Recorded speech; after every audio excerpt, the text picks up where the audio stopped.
Hello, hello! Alors, on se retrouve dans un tout nouvel épisode de New Vision. Et pour ceux qui ne me connaissent pas encore, je m'appelle Pan Yudan, j'ai 19 ans et je vis dans la province de British Columbia, au Canada. Donc, New Vision s'explique tout simplement par le New de New Dad et Vision parce que j'apporte ma pierre à l'édifice. Et du coup, ça fait comme le jeu de mots en anglais, donc New Vision, nouvelle vision, sauf que le New de New s'écrit N-Y-O-U au lieu de N-E-W. Donc, voilà. Ça fait vraiment un certain bout de temps que j'ai pas enregistré d'épisode de podcast. Et je suis grave déçue, hein. Je suis grave déçue parce que, honnêtement, pour le Black History Month, j'avais énormément de plans. J'avais énormément de plans. Est-ce que j'ai fini par les faire? Non, pas vraiment. Mais c'est pas grave. Because a win is a win. Et j'ai quand même posté 2 épisodes pour le Black History Month. Et jusqu'à présent, j'ai l'impression que vraiment ma routine, ma régularité à moi, c'est de poster 1 à 2 épisodes par mois. Et je pense que c'est ce qui me convient le mieux pour la période universitaire. Mais c'est temporaire dans tous les cas parce que à partir de mi-avril, je suis en vacances et du coup, je pourrais me permettre d'enregistrer des épisodes au moins une fois chaque semaine, je pense. Non, on va dire au moins une fois chaque 2 semaines. On va partir sur ça. Donc, ça veut dire que minimum 2 épisodes par mois. Maximum 4 épisodes, mais minimum 2 épisodes par mois. Mais ça a commencé en mi-avril, je pense, voire même fin avril. Le temps de me donner le temps d'organiser les choses, etc. Donc, voilà. Entre autres. Mais bon, bref, encore une fois, a win is a win. Cependant, Black History Month est terminé, mais moi je pense qu'il faut se célébrer chaque jour. Donc, yeah, I'm black and I need to clap for myself today, so I'll be clapping for myself today. Et voilà. Donc si tu me regardes et tu es également noir, I think you should clap for yourself and I'm even gonna clap for yourself. Donc voilà. You're doing amazing, sweetie, parce que littéralement, la vie qu'il a là, elle est dure. Et c'est encore pire si tu es un noir qui habite à l'étranger. Because life is hard, life is tough, and you're gonna go... It's okay. It's actually okay. You're gonna be fine, girl. I'm telling you. You're gonna be fine. Donc voilà. Qu'est-ce que j'ai à dire? Alors, dans l'épisode du jour, on va aborder plusieurs sujets. On va aborder 2 sujets majoritaires. Donc le premier, c'est par rapport à une vidéo que j'ai vue aujourd'hui et qui m'a vraiment secouée au réveil. Voilà. Et le deuxième sujet, c'est par rapport au fait que il y a de cela 2 mois, je crois, j'ai fait une cure de réseaux sociaux et honnêtement, it was amazing. So I need to talk to you about that. Donc voilà, je vais vous parler un peu de ça. Et yep. Donc sans plus tarder, on va rentrer dans le vif du sujet. Et la première partie, ça va porter sur une vidéo que j'ai vue aujourd'hui, ce matin, quand je me suis réveillée. Et il faut savoir qu'aujourd'hui, on est dimanche 15 mars quand j'enregistre. J'étais censée enregistrer cet épisode depuis bien trop longtemps. Depuis lundi de la semaine passée. Sauf que je ne l'ai pas fait. Et du coup, me voilà aujourd'hui en train de tout presser là. Mais c'est ok. Pour ceux qui me regardent en vidéo, je vous présente mes fleurs. Parce que j'aime énormément les fleurs et j'aime beaucoup la combinaison du jaune, du vert et du rose ensemble. Et si vous voyez, bon, je vous montre, voilà. Donc c'est une petite fleur une petite plante avec des fleurs que je garde ici dans ma cuisine. Donc voilà. Et si vous m'écoutez en version audio, vous pouvez également me retrouver sur YouTube, honnêtement. Parce que voilà. C'est tout nouveau, parce que New Vision a d'abord existé en version audio et ensuite, maintenant, elle est en train de basculer sur une version beaucoup plus YouTube. Mais n'empêche que la version audio va quand même rester. Parce que moi, personnellement, parfois, ça dépend des périodes. Il y a des périodes où je préfère écouter les podcasts en version audio. Et parfois, il y a juste des périodes où je préfère être en mesure de également voir la personne. Et du coup, avoir l'option de faire les deux, c'est pas mal. Parce qu'en fonction de ce que tu fais, si par exemple, tu es en train de faire la vaisselle, etc., c'est beaucoup mieux d'avoir un podcast en version audio. Cependant, si tu es juste en train de vouloir te détendre, etc., je sais pas moi, tu es en train de manger et tout, je pense que l'aspect podcast vidéo est pas mal également parce que il y a une certaine proximité qui se crée. Parce que là, je suis en train de faire un eye contact. Donc, voilà. Bref. Entre autres, revenons dans le vif du sujet. La fameuse vidéo. Je suis en train de chercher la vidéo pour pouvoir vous la montrer. Et Je vous dis une chose. Les homosexuels ne respireront plus dans ce pays. Les homosexuels n'auront plus la liberté d'expression dans ce pays.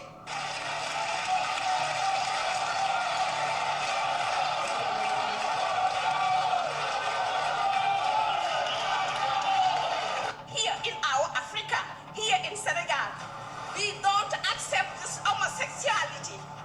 That's not in our culture, that's not in our tradition. Nous sommes une société avec des modèles, des normes, des schèmes de conduite et des références. Et pour rien au monde, nous allons descendre ce piédestal. Vous devez accepter que le Sénégal, comme d'autres pays africains, ne peuvent pas accepter certaines antivaleurs se développer dans notre culture. C'est juste un projet qui vise à léguer aux générations futures ce que nous avons hérité de nos ancêtres. Un projet qui vise à marquer notre identité. Nous considérons que les valeurs LGBTQ constituent, à travers des télés, des chaînes, à travers des ambassades qui financent des associations de LGBTQ, un poison culturel savamment inoculé dans notre peuple. Right. Alright. So, this was the video. C'était ça la vidéo, ok? Je suis toujours autant remontée même par le fait d'avoir revu la vidéo. Donc je sais pas quelle sera la tournure de cet épisode de podcast, mais sachez que ça a réveillé des choses en moi encore plus. Je sais pas. Je sais vraiment pas. Mais bon, bref. Ok, c'est pas grave. Donc c'est ça la fameuse vidéo que j'ai vue ce matin quand je me suis réveillée. And vraiment, quel réveil. Quel réveil. J'étais atrocement remontée, ok? Parce que pour moi, faisant partie déjà d'un groupe considéré comme étant minoritaire, mais qui est pour moi majoritaire, tu ne peux pas rendre, entre guillemets, l'oppression que tu reçois déjà de l'autre par de l'oppression que tu vas faire également envers un autre groupe minoritaire. Enregistrer cet épisode-là me rend un peu... Enfin, en tout cas, voilà, les émotions remontent. Et ce sont des émotions qui me donnent littéralement... J'ai de la tristesse, j'ai beaucoup d'empathie, j'ai beaucoup de choses qui se mélangent en moi. Et honnêtement, j'ai les larmes qui me montent aux yeux. Littéralement, j'ai les larmes qui me montent aux yeux. Mais bon, bref. Ok, c'est pas grave, on va continuer l'épisode. Ok. Donc, tu ne peux pas rendre l'oppression que tu reçois par de l'oppression envers un autre peuple minoritaire. Et pour moi, les Africains qui sont restés en Afrique et qui n'ont vécu uniquement en Afrique ont ce problème de ne pas avoir l'ouverture d'esprit et l'expérience nécessaire pour se rendre compte à quel point c'est compliqué de vivre en tant qu'Africain, en tant que noir, à l'étranger. À l'étranger où tu es considéré comme étant minoritaire. À l'étranger où tes réalités sont tout autres. À l'étranger où tu es loin de ta famille. À l'étranger où tu as également énormément de difficultés d'adaptation. Et tu n'as pas ce sentiment d'appartenance.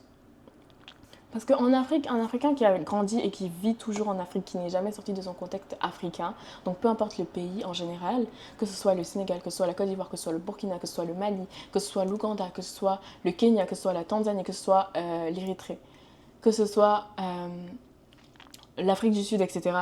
Si tu n'as vécu qu'en Afrique, pour moi, tu es dans ta zone de confort. Parce que tu regardes à gauche, c'est un Africain. Tu regardes devant, c'est un Africain. Tu regardes à droite, c'est une Africaine. Tu regardes derrière, c'est une Africaine.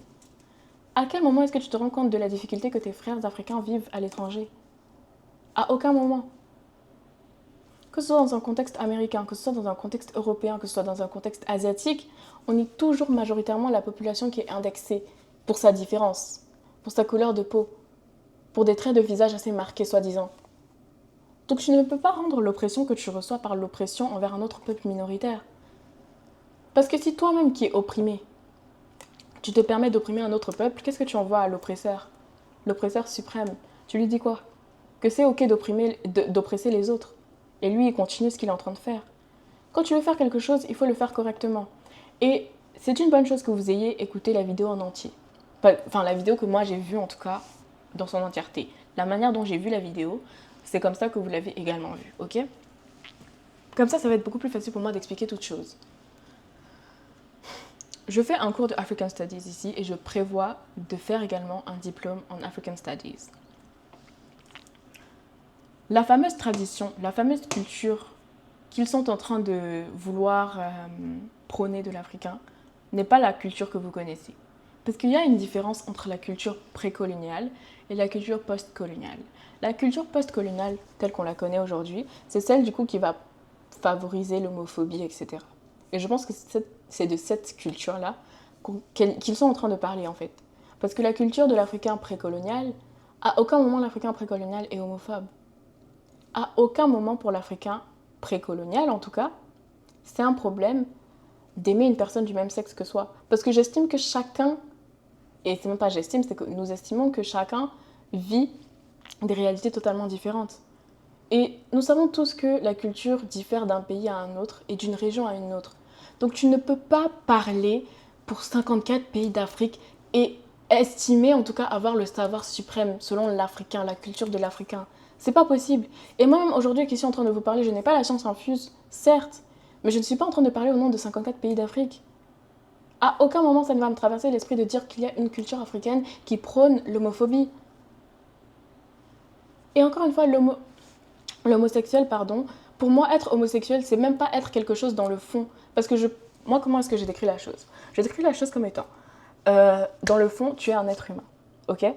Et dans la forme maintenant, tu es homosexuel. Parce que c'est ce qui te définit en tant qu'être humain à part identitaire. Tu es homosexuel dans l'identité. Mais dans le fond, on est tous de la même race. On est tous des êtres humains. Donc, à quel moment est-ce que ça te traverse l'esprit de te dire que tu vas faire du mal à ton confrère être humain, tout simplement parce qu'il a une forme différente de la tienne? Ça n'a pas de sens. Et pour moi, c'est tout simplement pouvoir, entre guillemets, légitimiser le fait d'exercer une forme d'oppression sur un peuple qui est considéré minoritaire en fonction de certains contextes. Parce que le Sénégal, on sait que le Sénégal est un pays à majorité musulmane, ok, pas de problème. Mais en aucun cas, c'est censé être l'image qui est renvoyée de l'islam. Quand on prend le cas de pays comme la Côte d'Ivoire, le Burkina ou encore le Nigeria, moi je pense que le Nigeria, dans tous les cas, je pense que c'est ce qui est là, c'est un fait. Les pays comme ça sont des pays qui ont, entre guillemets, un peu des deux. Donc il y a également des chrétiens, également des musulmans. Mais en fonction de la région dans laquelle tu te situes dans le pays, tu auras une majorité musulmane telle que tu auras potentiellement une majorité chrétienne. Et pour moi, pour ceux qui ne savent pas ce qui se passe au Nigeria, par exemple, il y a une extermination de masse en fonction des régions dans lesquelles tu te situes.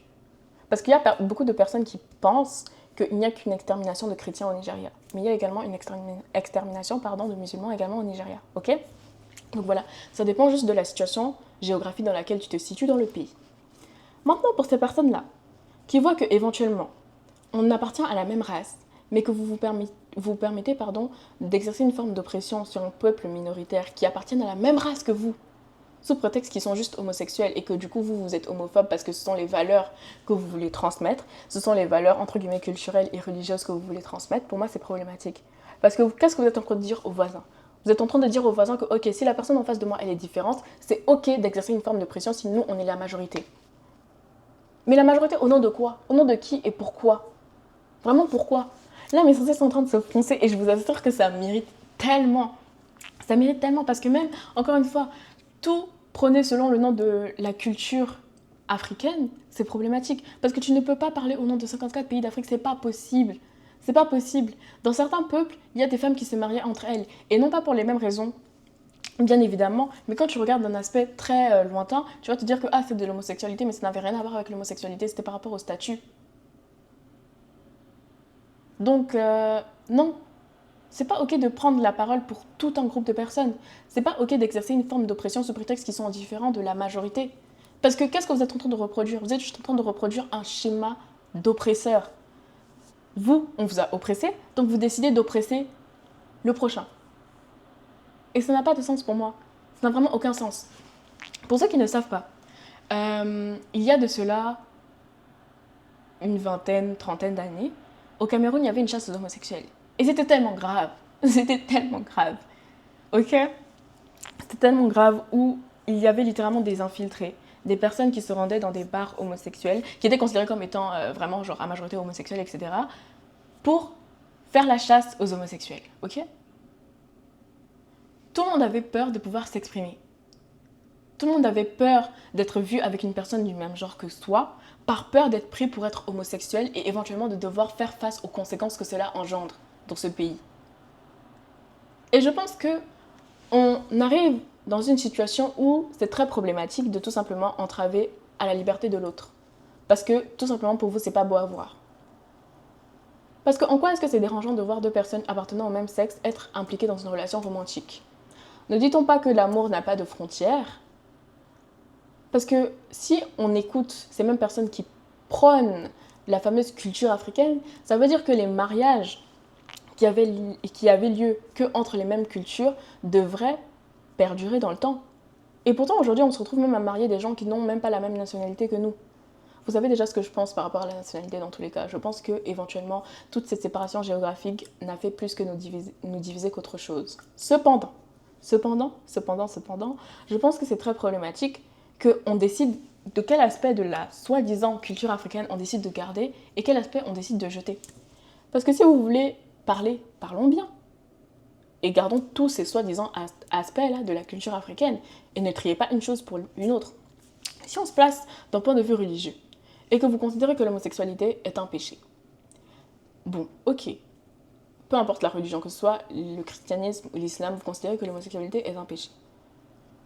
Ne dit-on pas que les personnes qui forniquent sont également des pécheurs? Ne dit-on pas que les menteurs sont également des pécheurs? Donc pourquoi est-ce que vous décidez de condamner un péché plus que l'autre? Et au nom de qui? Au nom de quoi et pourquoi? Encore une fois. Parce que jusqu'à preuve du contraire, on dit que Dieu est miséricordieux et que Dieu pardonne, que c'est Dieu qui juge, c'est lui l'omnipotent, l'omniprésent, etc. Donc pourquoi est-ce que vous permettez de faire des lois anti certains peuples, sachant que ce sont également des enfants de Dieu? Selon en tout cas vos croyances, peu importe. Donc pourquoi? Pourquoi est-ce que vous décidez de parler à la place de Dieu? Ne serait-ce pas du blasphème? Ne serait-ce pas tout simplement parler à la place du Créateur alors que dans vos religions, Dieu sait tout, mais pas vous? Donc peu importe le contexte dans lequel on se place, peu importe la situation, la perspective que tu as vis-à-vis de la situation, je pense qu'en aucun cas tu ne devrais justifier l'action qui est en train d'être émise là par une quelconque religion, par un quelconque principe, par une quelconque culture, par une quelconque norme. Parce que jusqu'à preuve du contraire, aujourd'hui, on sait très bien que tout ce qui est légal n'est pas forcément juste et n'est pas forcément légitime, et tout ce qui est illégal n'est pas forcément illégitime. On est bien d'accord. Parce que si on part de ce principe-là, il faut savoir que la colonisation, mais encore l'esclavage, était légal. Est-ce que ça fait de ça des choses légitimes? Est-ce que ça fait de ça des choses justes? Non. Et des bonnes choses? Non, je ne crois pas. Et même pour le cas de tout ce qui est illégal et parfois illégitime, prenons un exemple. On a deux voleurs. On a un voleur qui a volé parce que tout simplement, je sais pas moi, il est kleptomane, ok? Et on a un voleur qui a volé parce qu'il a faim. On l'a appelé voleur, mais pour moi, ça n'est pas un voleur. Pour moi, c'est une personne qui a tout simplement besoin de se nourrir et qui a besoin de faire face, de pouvoir subvenir à ses besoins primaires d'être humain. Donc, il a besoin de se nourrir, ok? Voilà. Donc, pour moi, ces deux personnes-là qui sont des voleurs, au niveau de la loi, ils ont commis des actes illégaux. Mais est-ce que pour moi, ils devaient être jugés à la même hauteur? Absolument pas, parce qu'il y a une personne qui vole parce que ça lui plaît de voler, et il y a une personne qui vole parce qu'elle a besoin de se nourrir.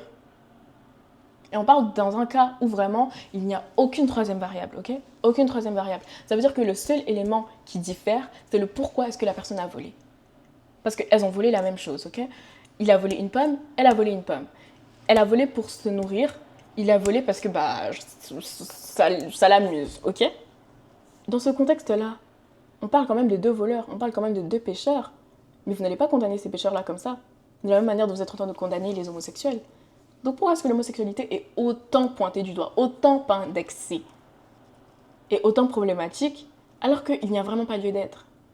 Je pense que chacun devrait vraiment balayer devant sa porte.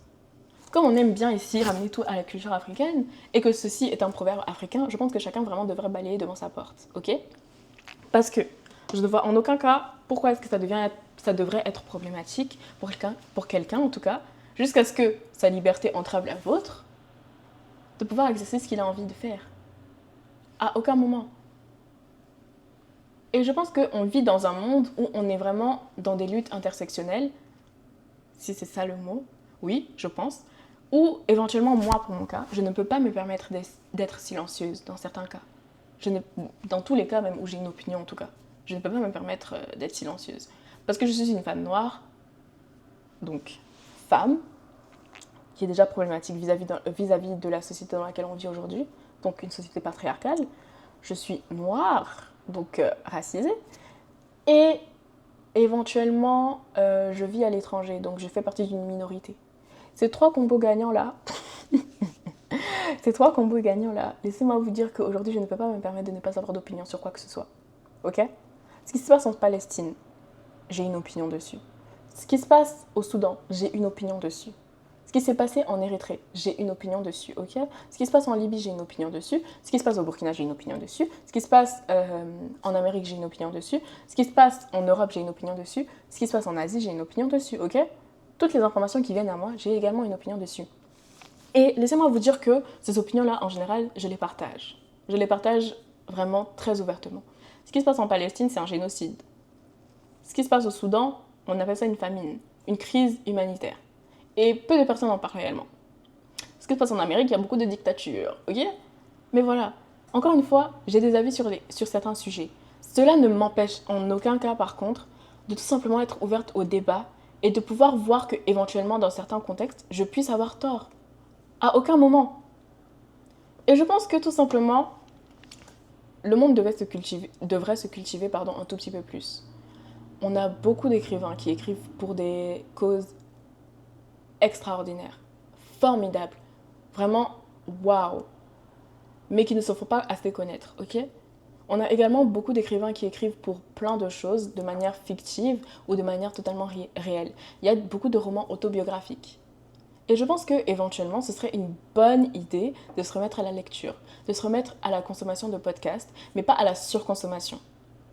Et également, si dans votre vie, vous avez lu des choses uniquement appartenant à ce en quoi vous adhérez, vous n'avez pas fait grand-chose pour vous. Parce que vous n'êtes pas en train de challenger votre esprit. À aucun moment vous êtes en train de le faire, laissez-moi vous le dire. Pour pouvoir bien challenger son esprit, il faut chercher... Oh my days, je suis vraiment désolée pour le bruit. Pour pouvoir challenger son esprit, il faut éventuellement chercher à appartenir au milieu. Donc tu as des avis pour, tu as des avis contre, mais éventuellement tu tends vers un certain côté. Ok? On ne cherche en aucun cas à appartenir aux extrêmes. L'extrémisme, ce n'est pas ce qu'on cherche, ok? Mais il s'agirait d'avoir un avis, d'avoir une opinion sur certains sujets. Encore pire quand tu fais partie de certaines minorités, quand tu fais partie de certaines luttes, comme le fait d'être femme, comme le fait d'être noire, comme le fait de vivre à l'étranger, comme le fait de faire partie d'un groupe opprimé. Je pense que dans certains contextes, c'est très important d'avoir un avis sur la question. Et pour revenir au sujet comment on appelle ça? Pour revenir sur le sujet, des auteurs qui écrivent des œuvres vraiment incroyables, mais qui ne se font pas assez connaître, je pense qu'il serait pour moi temps de vous présenter un livre que j'ai lu et qui parlait tout simplement du cas de l'homosexualité au Cameroun pendant la chasse aux homosexuels, donc le cas de l'homophobie, etc. Parce que tout simplement, j'estime que c'est assez important. Et donc, voilà. Je cherche le livre. Et c'est quoi le nom du livre? Mais oui, bien sûr. C'est quoi? Ok. C'est quoi même? Those Letters End in Tears. Je vais juste chercher comment on appelle ça? Je vais chercher la première de couverture pour pouvoir la montrer pour le podcast vidéo. Mais These Letters End in Tears. C'est tout simplement l'histoire de Fatima et BCM qui... oh wow. Bref, entre autres, voilà la première de couverture du livre. Vous pouvez le retrouver partout, je pense. Moi, je l'ai en version papier, mais voilà. Et l'autrice, je ne vais vraiment pas essayer de mal prononcer le nom parce que j'accorde énormément de respect à cette autrice-là. Mais voilà, du coup, si vous cherchez. Et pour les gens du podcast audio, je mettrai dans la description. Voilà. Donc oui, voilà. Allez vraiment lire ce livre. Ça va vous apprendre énormément, mais c'est l'histoire tout simplement de Fatima, qui est... C'est l'histoire tout simplement de Fatima et BCM. Donc Fatima, c'est une musulmane et BCM, c'est une chrétienne. Et c'est leur histoire d'amour et c'est tout simplement leur cas sous la chasse aux homosexuels au Cameroun. Et voilà. L'histoire est assez intéressante, la fin est un peu tragique, mais voilà, sans vouloir vous spoiler, voilà. C'est vraiment un très bon livre. Honnêtement, j'encourage vivement en tout cas la lecture de ce livre-là. Voilà. Le deuxième sujet que je voudrais évoquer, c'est tout simplement le fait que j'ai passé une certaine période de ma vie sans réseaux sociaux. Et ça, c'était il y a 2 mois, ok? C'était il y a 2 mois. Je suis vraiment passée du coq à l'âne, c'est marrant ça. Je suis vraiment passée du coq à l'âne. Mais bon bref, ok, j'ai fini la transition, enfin j'ai littéralement fini ce que j'avais à dire pour le cas du Sénégal. Et là, je vais juste tout simplement rapidement en conclusion, parler du fait que parfois les réseaux sociaux, toujours dans le contexte de ce qui se passait au Sénégal, c'est bien de s'en détacher. C'est bien de s'en détacher, mais parfois il faut également avoir un certain pied dedans pour pouvoir rester informé, mais avoir différentes opinions. Encore une fois, on ne cherche absolument pas à faire partie des extrêmes. Que ce soit dans un contexte religieux ou que ce soit partie d'un contexte culturel, cherchez généralement à lire le point de vue opposé à celui auquel vous adhérez, si ça fait du sens. Donc voilà. Mais bon, bref. Donc oui, j'ai passé 2 semaines sans réseaux sociaux parce que tout simplement je passais par une période assez difficile et j'estimais que les réseaux sociaux c'était vraiment le cadet de mes soucis actuellement. Et donc j'ai décidé de désinstaller Instagram et Snapchat parce que c'est les réseaux sociaux que j'utilise le plus. À l'époque, j'utilisais également beaucoup Twitter, mais là, c'est vraiment plus du tout mon dada. Et donc, voilà, je suis passée à autre chose. N'empêche que, Instagram et Snapchat, vraiment, ça a été très réglementé. Vraiment, pas du tout. Et sachez que, jusqu'à présent, je ne suis pas encore retournée sur Snapchat. Et je ne pense même pas que je vais retourner sur Snapchat. Je suis retournée sur Instagram, certes, et là, je réfléchis, mais la vérité, c'est que éventuellement, j'ai New Vision sur WhatsApp, c'est la fatigue. J'ai New Vision sur Instagram. Et je pense que je ne vais pas me détacher d'Instagram aussi facilement. Et cependant, aujourd'hui, j'ai une discussion avec mon ami. Et je pense que ce n'est pas une mauvaise chose d'avoir un pied dans les réseaux sociaux quand même. Parce que ça te permet d'avoir accès à certaines documentations, certaines informations qui vont tout simplement pouvoir te permettre d'éviter d'être dans l'extrême. Encore une fois, les réseaux sociaux sont également fonctionnent beaucoup également avec l'algorithme, comme on en a discuté avec mon ami. Mais ça te permet également de pouvoir varier tes sources, en soit. Donc, il faut pouvoir bien s'en servir. Et voilà, parce que quand tu ne te fies qu'à ce que tu vois au journal télévisé, en général, parfois, c'est très compliqué. Et donc, tu n'auras qu'un certain point de vue et tu ne vas pas pouvoir être ouvert à d'autres possibilités. Et tu vas faire partie de ce groupe-là d'extrémisme parce que, encore une fois, c'est une question de propagande. On te fait valoir ce qui serait bon pour toi. En tout cas, ce qu'on pense être bon pour toi. Et donc, parfois, c'est juste pas ce qui est censé être bon pour toi. Et voilà, quoi. Mais bon, bref. Et donc, oui, je pense que chacun devrait, parfois, en tout cas, se déconnecter des réseaux et pouvoir retourner, se ressourcer, la lecture, etc. Touch grass. At the end of the day, just touch grass. I'm trying to wrap it up parce que je sais pas, il me reste combien de minutes sur la caméra et j'ai pas envie que ça se coupe en plein milieu. Et donc, voilà, j'ai dit tout ce que j'avais à dire. Et on se retrouvera dans un nouvel épisode de New Vision. Bye!